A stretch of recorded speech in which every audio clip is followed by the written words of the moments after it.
सुन्दैछ? हँ? सुन्दैछ? सुन्दैछ? शान्तिसँग बस्नुपर्छ ल ल पिर छ मनमा? छ? छैन? छ? छैन ल खुसी हुनुपर्छ ल ल खुसी हुनुपर्छ ल हुन्छ?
सबै मानिस जातिको आत्मा चाहिँ परमेश्वरको आत्मा छ भनेर भन्दछौँ। परमेश्वरको हातको कुराहरू। अनि आज दाजु बर्नबास राई उहाँको यो शरीरलाई हामी यहाँ देखिराखेको छौँ। अनि यो सम्मानको साथमा अब उहाँलाई वचनको मुताबिक माटोको शरीर परमेश्वरले माटोबाट सृष्टि गर्नुभयो मानिसलाई।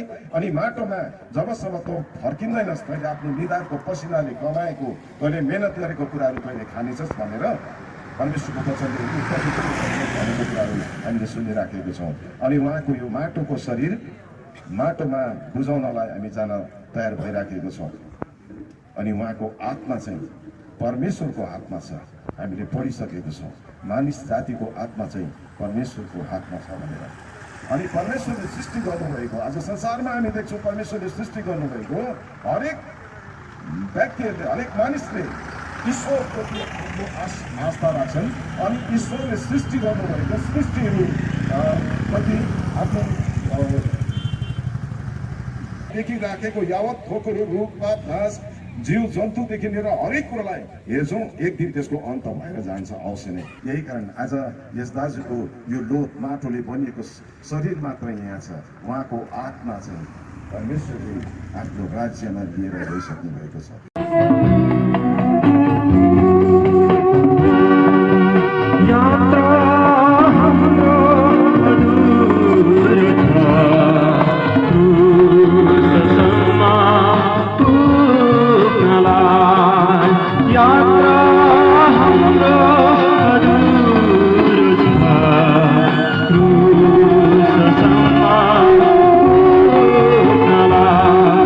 हताश निराश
याद